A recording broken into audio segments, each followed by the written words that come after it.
Welcome back to On Texas Football. I'm Jeff Howe, joined by CJ Vogel. Going to talk today about Longhorns who are poised to break out on the national scene in 2025. This edition of On Texas Football brought to you by Duck Camp.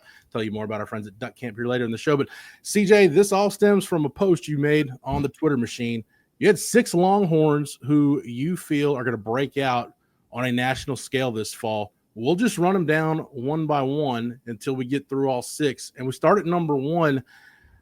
This is probably where I would go, CJ, if I was making the list, and start with DeAndre Moore at number 1. Yeah, you look at any Steve Sarkisian offense over the last few years for Texas, and yeah, that number 1 wide receiver is going to put up some pretty impressive numbers. But it's that second guy that I look at as, really having a major impact. And I know that DeAndre Moore played the third fiddle a little bit a year ago, right? He was that third guy, a little right behind Matthew Golden, Isaiah Bond. He fought with Ryan Wingo for some touches late in the year. He had a massive SEC championship game against Georgia. So he's right there in terms of a national scale. But when you look back a year ago and you ask folks around the country, who did Texas really throw the ball to? It'd be Matthew Golden, 1. It'd be Gunnar Helm, probably number 2. Jaden Blue would get some mention before DeAndre Moore, and of course Isaiah Bond as well. So he was kind of that 5th guy for the Longhorns in their passing situation.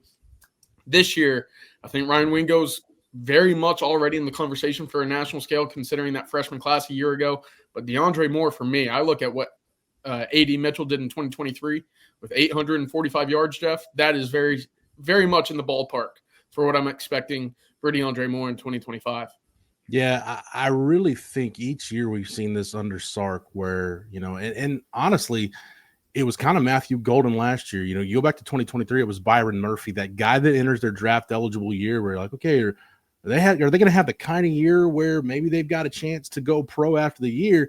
And both those guys surpassed, I know, my expectations. I think the expectations of a lot of people, CJ, they ended up being first rounders. I don't know if DeAndre Moore is going to be a first rounder. I know Todd McShay is one of the draft analysts out there that's talked about DeAndre Moore being a first rounder. But to your point, when Texas has had the number 2 option, and we've seen that the last couple of years where, and you go back to 23 and 24, Quinn had, like you just ran down, multiple options.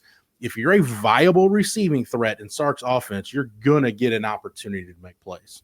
Yeah, and of course, look how much that benefits the Texas offense, right? In those games in which Texas didn't have a healthy number 2 or maybe uncertainty about who their, surrounding cast is, things kind of struggle. You look at that Ohio State game. You don't have Isaiah Bond for most of it, and you have a hobbled Matthew Golden. Well, very easy to then hone in on one, Ryan Wingo, who at the time probably couldn't see as well as he does now, considering his offseason LASIK surgery, and 2, Gunnar Helm over the middle of the field, in which they doubled and took him away with Caleb Downs and a linebacker. So it really stagnated that Texas offense in the Cotton Bowl. And if you're able to then rely on, and we'll get to who else in that receiving core later on, Jeff, can really start to help this offense.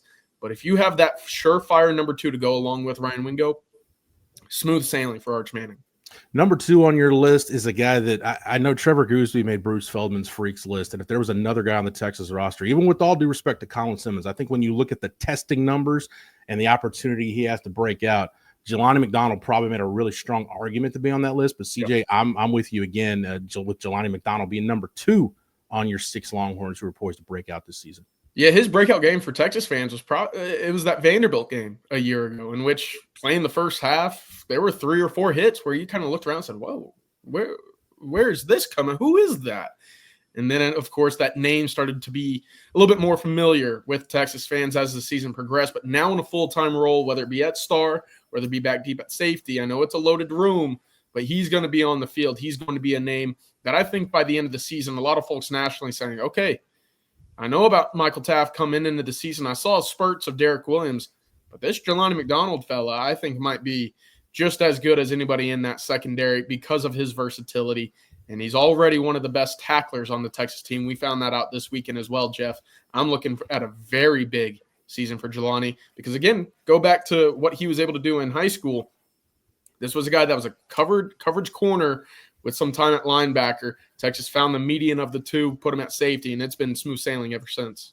This is one of the reasons why I'm not going to say class rankings are arbitrary. You just assign a number to it. But once you reach a certain threshold with your recruiting class, you've got an elite class. And, the 2025 class was the number 1 class in the country. But CJ, we're going to look at, a couple of guys we could talk about for breakout candidates. Yeah. But two we just mentioned, DeAndre Moore and Jelani McDonald, both part of that 2023 class.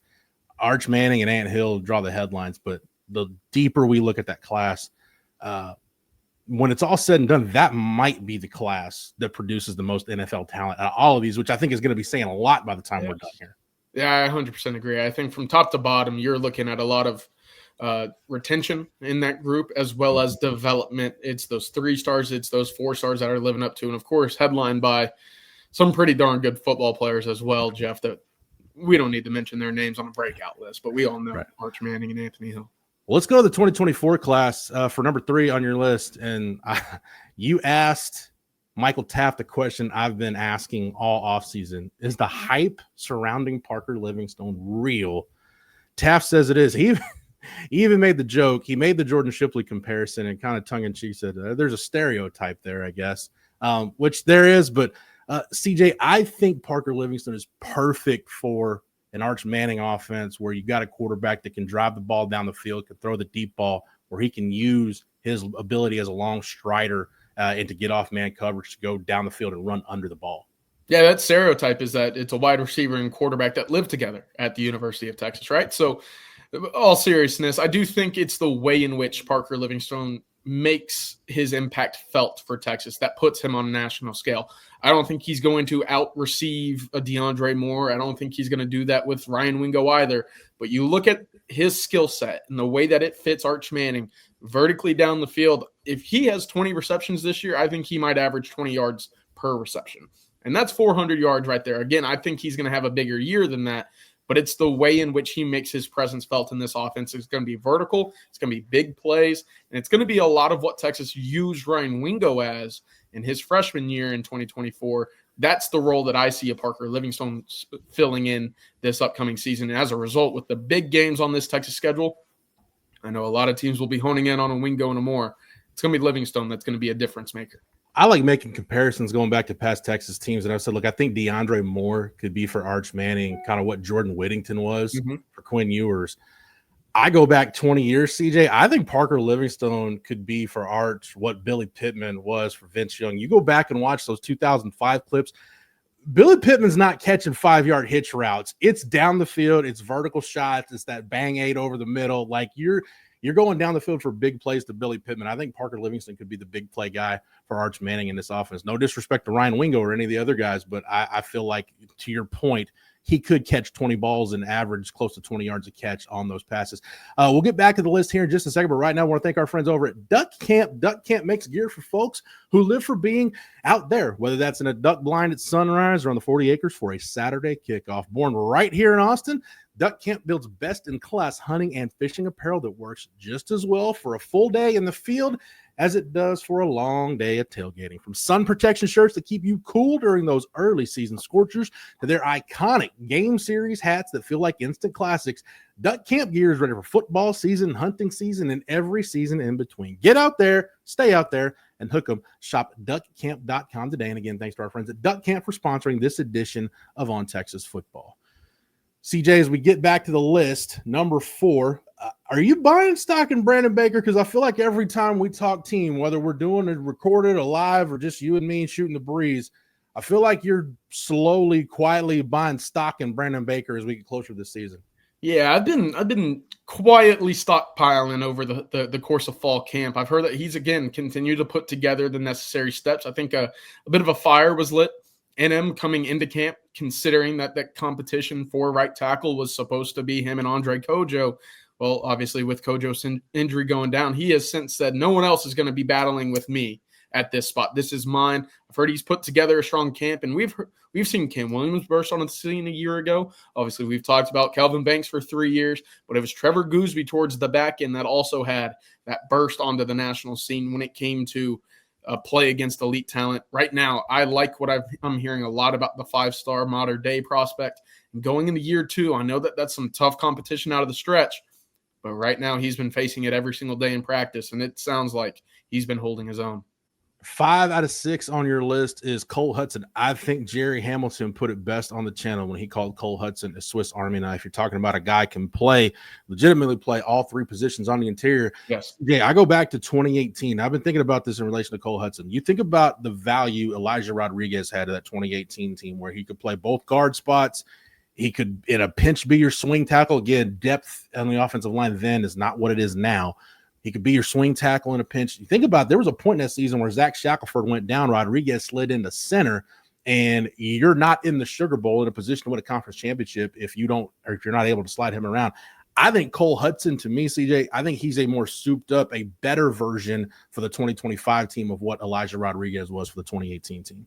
Yeah, I think Jerry called him a Swiss Army knife. I think that's the perfect description there. Of course, to play both guard spots, to have time already during his Texas career there, moving to center now. We've heard all about his vocal leadership, Jeff, and how that's kind of taken over that offensive line room. If that's the case, well, there's your Jake Majors on this 2025 offensive line. And that doesn't matter whether he's at guard or center. That vocal ability for Cole Hudson is going to be ultimately what sets him apart. On top of that, going into year 4, we've seen those spurts, right? Going back to his freshman year, in which he was a full-time starter for the Longhorns. Now it's about putting that consistently on the field, but I think he's in for a very solid season up front. You got if you're going to compare this team to a car fleet, CJ, you got a lot of Ferraris. Yes. You got a lot of high-end sports cars on this team. You need just some of those good old reliable pickup trucks that have like 200,000 miles on them that, just you fix something and they keep on going. Those Honda Accords that you can run up to like 300,000 miles or whatever.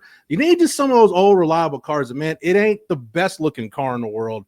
It's not going to win a car show, but man, damn, if it ain't reliable, it gets you from point A to point B from now until the end of time. You need guys like that. I think Cole Hudson, Leonga Lafau, Ethan Burke, I think guys like that can be stabilizers for this roster. And CJ, speaking of guys that are Ferraris, I think this guy has a chance to be one by the time he's done. The 6th guy of your 6 Longhorns poised to break out.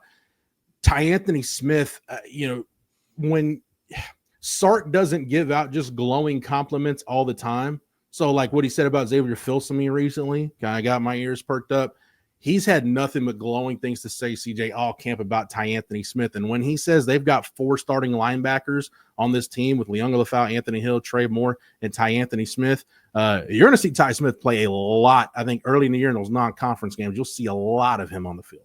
Yeah, it's not misspeak. It's not coach speak. It's the truth, Jeff, when it comes to TyAnthony Smith at that linebacking position. I haven't heard Coach Sark talk about a player who only saw about 100 snaps a year ago, this much at any point in his Texas tenure than what we're hearing this offseason going all the way back to the spring than about TyAnthony Smith. And, of course, Anthony Hill's mentioned him time and time again. Anytime that we were able to speak with him in media availabilities, it's Hurricane TyAnthony Smith, as he's called behind the scenes, that we're hearing a lot of. In terms of a national scale, I know that they might want to be limiting early on those snap counts for Anthony Hill. If that's the case, you're going to be seeing 26 roam the field, and I think he's going to be a big-time difference maker in the middle of that Texas defense. Yeah, at some point we need to get him a different number. 26 just seems a little clunky for a versatile linebacker. Need to get him a single digit. I know in due time it'll happen, but need to make that happen at some point.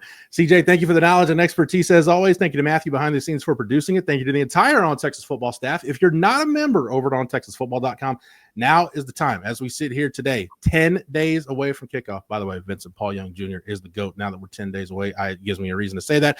Get over. We're talking about that and plenty more over at ontexasfootball.com. Use the promo code OTFOG when you sign up. That'll get you 1 year of access at ontexasfootball.com for $39.95. Again, the promo code is OTFOG. Use that at sign up to get 1 year of access at ontexasfootball.com for $39.95. Make sure you like this video and that you're subscribed to the On Texas Football YouTube channel. That way, whether it's here on the channel or over on the site, you're not missing anything, CJ, as we are now on the cusp of single-digit days until number 1 Texas goes to Columbus and faces number 3 Ohio State. I can't play the game yet. I got to calm down. But, yes, I am excited. Everybody should be excited.